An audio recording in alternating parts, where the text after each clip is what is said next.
सवेरे की सवेर। अच्छा ठीक है। तो हम ये सोचते हैं 2 दिन आए हैं तो अपने मम्मी भाभी लोगों को मदद दे।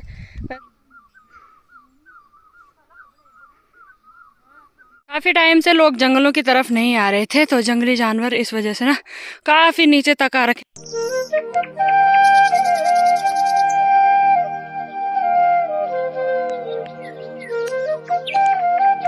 नमस्ते प्रणाम आप सभी को। हो चुकी है एक नए दिन की शुरुआत और नए दिन की शुरुआत कुछ इस प्रकार से हो रही है। चढ़ाई लगे हुए हैं और व्लॉग की भी स्टार्टिंग चढ़ाई लगते हुए ही हो रही है। तो चलिए जी व्लॉग में आगे बढ़ते हैं। आप सभी को मेरा प्यार भरा नमस्ते। मेरा नाम है सरोजनी नेगी और मैं रहती हूँ गुंड गाँव में जो कि पौड़ी ज़िले में पड़ता है। यहाँ मेरा ससुराल है और ससुराल के जंगल के आधे रास्ते से मेरे को मैं आगे बढ़ा रही हूँ। अभी मैं हूँ अपने गांव के डन्नेधार में। यहाँ पे डन्नेधार बोलते हैं। मेरे पीछे आप चीड़ का पेड़ देख ही सकते हो, काफ़ी बड़ा पेड़ है और काफ़ी साल पहले से ये नीचे से इसकी आग लगी हुई है। तो ये मतलब ऐसा ही है, ये ज़्यादा पसीना आ रखा है। मेरे पीछे की जो वादियाँ है, खूबसूरत वादियाँ, इनके इधर साइड से मैं चढ़ाई लगी हुई हूँ और मेरे दोस्त भी काफ़ी आगे बढ़ गए हैं। तो अब दौड़ लगाते हैं उन तक पहुँचने में। यहाँ तक वो मेरे साथ ही आ रहे थे पर ब्लॉग स्टार्ट के चक्कर में वो काफ़ी आगे चले गए हैं। तो इससे आप अंदाज़ा लगा ही सकते हो कि कितनी रफ्तार मेरे दोस्तों ने पकड़ी हुई है। तो मैं भी चलती हूँ उनके साथ।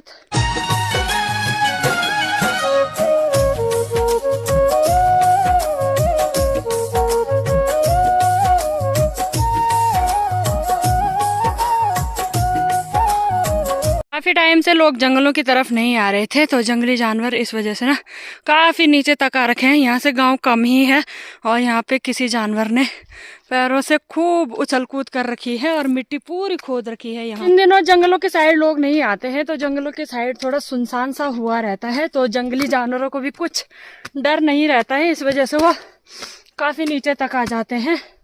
और आज के टाइम पे तो जंगली जानवर गाँव में पहुँचना उनके लिए बहुत आसान बात है।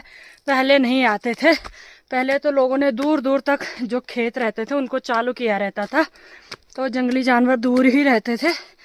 पर अब उनके लिए भी नॉर्मल बात हो गई है गांव तक पहुंचना। लगभग हमने 4 किलोमीटर की दूरी तय कर दी होगी और यहाँ पे पहुंच गए इस बड़े से पेड़ के सामने। ये जो पेड़ है तो यहाँ तक ना हमारे गांव की पलीत है, इतनी दूर तक। मेरे तो समझ में नहीं आता कि जब यहाँ पलीत को लेगी तब हम कैसे आएंगे, क्योंकि पलीत में कुछ और ही होता है यार। जंगल तो ये है कि आराम से, पर पलीत की मैं बात करूँ तो हाँ मैं शब्दों में व्यक्त नहीं कर सकती कैसा होता है। तो इतनी दूर तक पलीत है और जंगल का रास्ता भी यहाँ से शुरू हो गया है पर नज़दीक में कुछ मिलता ही नहीं है चारा, तो इस वजह से और भी ज़्यादा ऊपर जाना पड़ता है।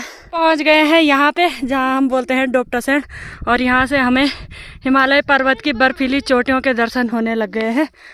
और हमारा ये इक्वेशन रहता है कि हाँ ना हिमालय पर्वत पर शिवजी पार्वती अजबी रोनल तू भी सोचिन है, इनको देखने के लिए भेजेंगे वहाँ।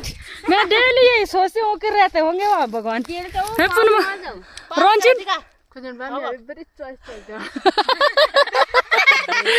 रोनलर रंजन तो कह दिन देख फोन में। हाँ यार फोन में रंजन रंपति दीदी और यहाँ पे हमारी रंपति दीदी, इनकी एक ही गाय है पर डेली जंगल लगे हैं।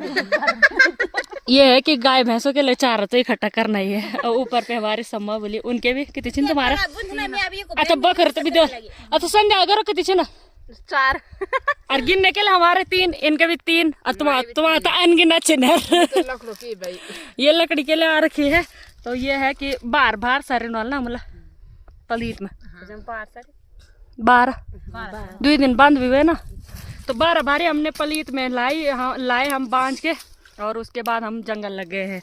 और ये धुरंधर है, ये 2 हमारे साथ डेट यहाँ रखी है और बाकी 5 हम बुआरियाँ हैं और 2 बुआरियाँ और आने लग गई है। मतलब वहाँ रास्ते में होंगी तो थोड़ी देर हम यहाँ पे बैठ जाते हैं। नहीं तो दौड़ और ये इंसान की ऐसी रेंट पर उषा जी पे क्रोध आ गया है। हाँ चला तो चला। नहीं दोस्त हम इतने बोल हम जल्दी हम देर हो रही है देर हो रही है ना। हाँ, घर के लिए देर हो रही है। जिसको हमारे घर में मिस्त्री लोग भी है। बिल्कुल बिल्कुल दोस्तों, तो थोड़ी देर बैठते हैं और फिर चलते हैं। दूरी तय करने पे लगे हुए हैं और यहाँ पे आप देख सकते हो बुरांस का जो पेड़ है उस पे अनगिनत बुरांस के फूल खिल रखे हैं। काफी ज्यादा प्यारे लग रहे हैं और पत्तों के हिसाब से फूल ज्यादा आ रखे हैं। अब उनका क्या मैन फूल चाहता मैन फूल पर अब बुरांस जल्द खिल गए तो इन भी होने देगा कभी कुछ हो जाता है आगे पीछे। तो इस बार बुरांस के फूल बहुत ही ज्यादा जल्दी आ गए हैं मेरे हिसाब से क्या हुआ, अपने हिसाब से आए हैं जल्दी। और फिर दोस्त आगे बढ़ गए, हम दोनों पीछे छूट गए हैं। ये तो इतनी रफ्तार लगा रहे हैं, पता नहीं इनका कहाँ का ही मकसद है। खैर हम चले जाएंगे आराम आराम से, है ना। अभी हम काफी ऊपर पहुंच गए हैं। ये है हमारे गांव के पुराने टाइम की गौशाला, जिनको कि खरक बोलते हैं। और यहाँ पे 3-4 गौशालाएं हैं, मतलब पूरी तरह से अस्त व्यस्त हो रखी है। ओहो, और ऊपर पे भी है गौशाला। तो काणंखोड़ू का खरक हमारे यहाँ इसको बोलते हैं, काणंखोड़ू का खरक। यहाँ की विशेषता अखरोट के पेड़ से ही है। जो अखरोट होते हैं उसके अंदर का जो दाना होता है, उसके अंदर का दाना वो होता है, उस पर कुछ भी नहीं होता है, वो काड़ा होता है। गढ़वाली में काड़ा उसको बोलते हैं जिस पे आँख नहीं होते हैं, तो काला टाइप का। तो वैसे ही अखरोट यहाँ पाए जाते हैं। और उधर बोला एक पेड़ है तो वहाँ भी ऐसे ही अखरोट मिलते हैं। तो ऐसी बात है यहाँ की।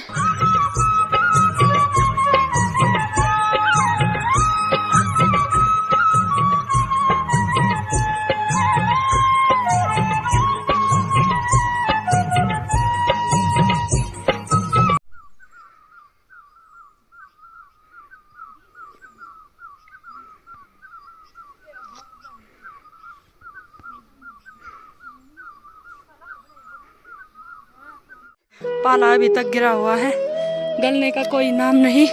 पानी के सामने पहुंच गए हैं, काणंखोड़ू के पानी के सामने। तो यहाँ पे पानी पीते हैं।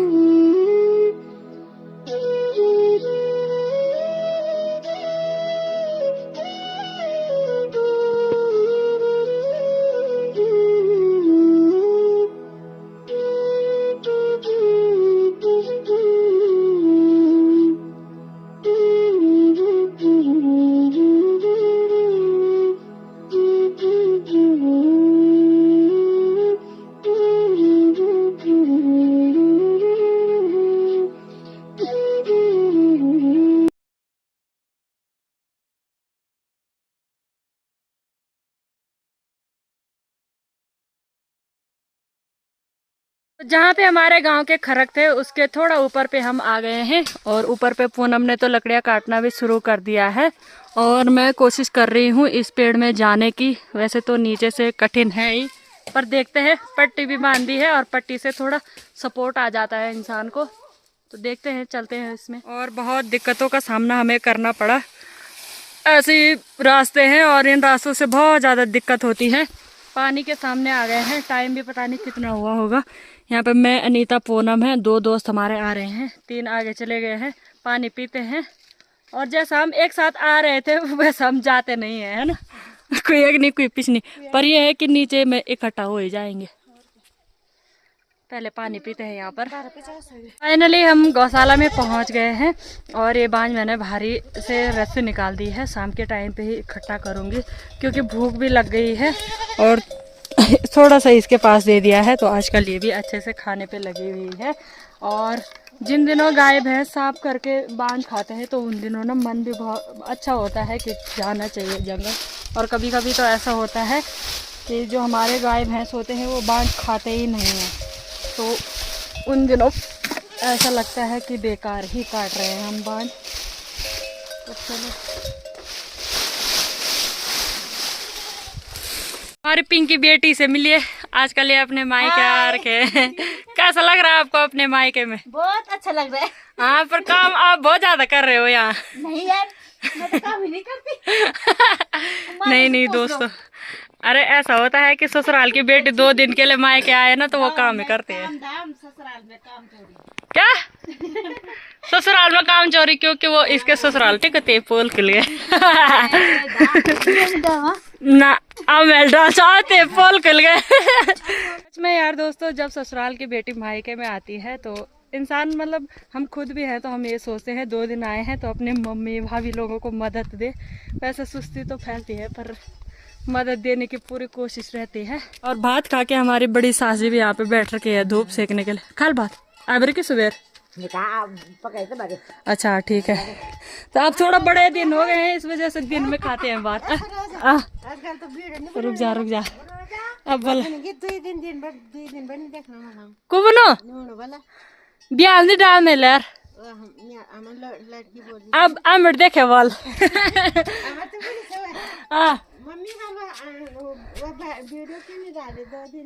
अब बोला डाल दो वालों ने।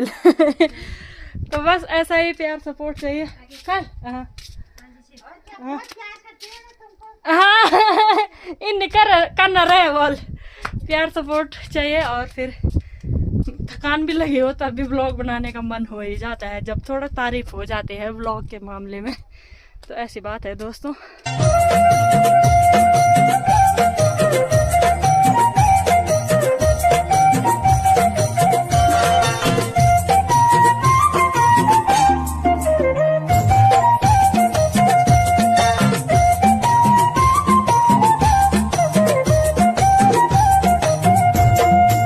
काफी देर तक मैं घर पे बैठी थी, धूप सेक रही थी अपनी सासी लोगों के साथ। बड़ी मम्मी जी बुड्ढी जी लोग आ रखे थे तो बैठे थे। और अब मेरी तैयारी है गौशाला की तरफ जाने की। पहले नाना जी से मिलिए। नाना हेलो। नाना जी जय फोटो तुम्हारी आज मोड़ में दिखना तुम बोला। अब तो तुम गाल लाना चाह बोला बोलाओ बोला ना क्या बना जो अब तो बेल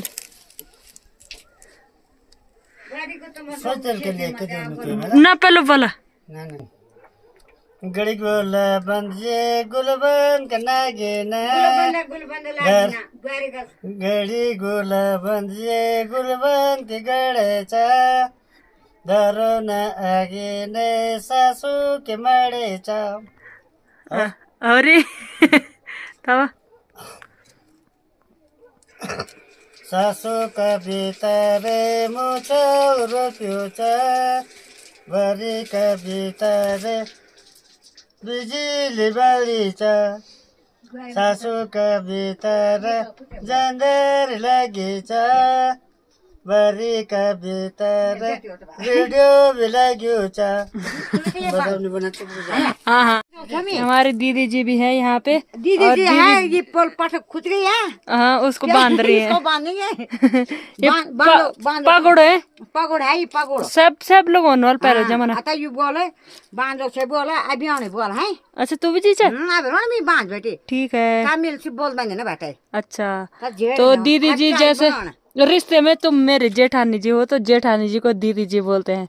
अगो रिश्ता इंद्र करो नहीं ना दीदी मतलब चाहे तुम कितने बड़ भी हो पर रिश्ता में जेठान हो तो दीदी बन दीदी बन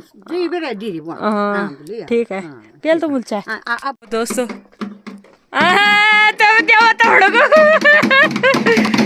कर के ना चने देवा कर दे कर यार जरा कीर्ति कीर्ति पे देवता आ रहा है भाई। अरे ढोल तो वहाँ वाले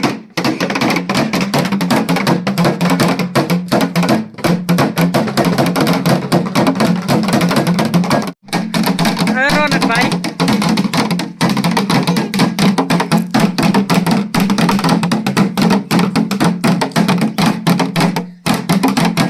अरे देवत नहीं ना छोड़ो तुम्हारो नाचार। तो दोस्तों डेली का रूटीन फॉलो करने के बाद मैं आ गई थी घर की तरफ।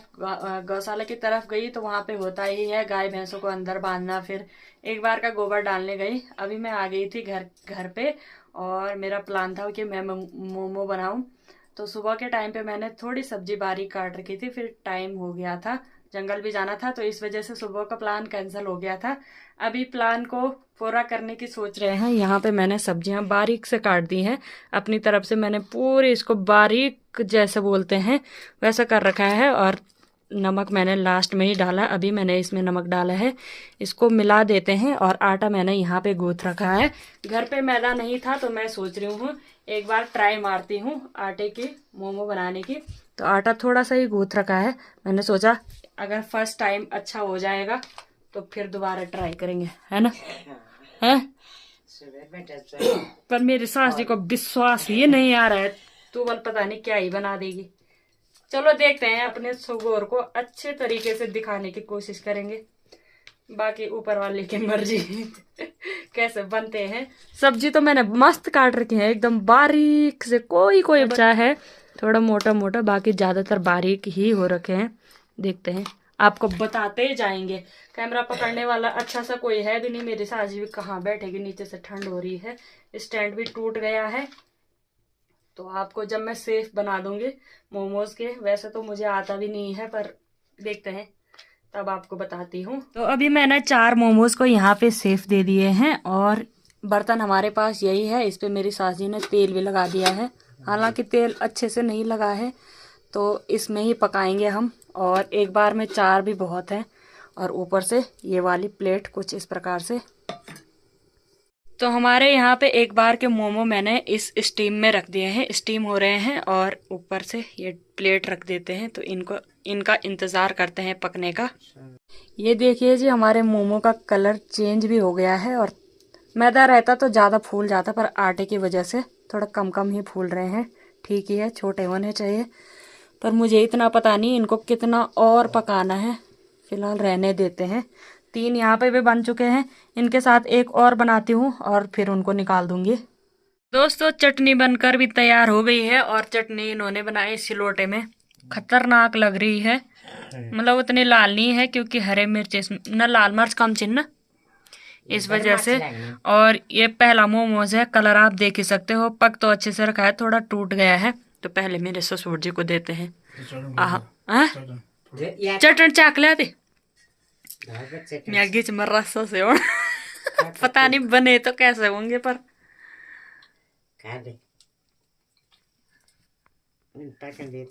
कना होना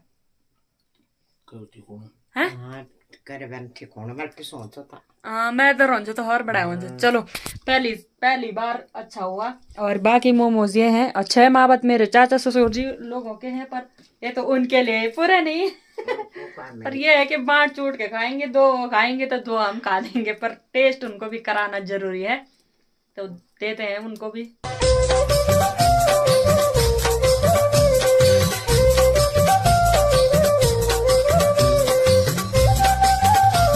ससुर जी को मोमो पसंद आ गए हैं और मेरी सास जी ने भी टेस्ट किए। तुम तो कहते लेकिन अच्छा लगे, बड़ा लेकिन पर मैं इधर तो और बड़ा हूँ सब भाई।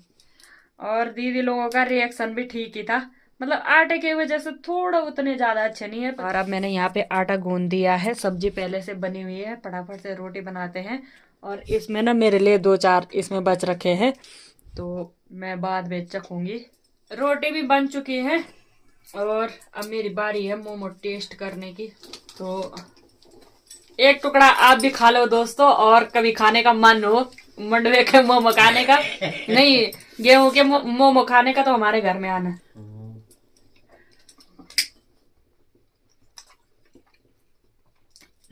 अच्छे बने हैं। हीरू की शादी में मैं बनूंगा बोला हीरू देवर जी की शादी में मुझे मोमो बनाने का ऑर्डर मिलेगा, इनका कहना है ना। और चटनी बहुत मस्त बनी है, चटनी बड़ा बनी तुम्हारा, वेरी गुड। और मेरी सास जी को चटनी बनाने का ऑर्डर मिलेगा हीरू की शादी में। हीरू मेरा देवर है और उसी की शादी होने के लिए बच रखे है, तो उसकी शादी में बनाएंगे मोमो। बाकी अब खाते हैं, मिलते हैं आपको जल्दी एक नए ब्लॉग में, नए दिन के साथ, नई शुरुआत के साथ। तब तक आप अपना ध्यान रखना। बाय बाय दोस्तों।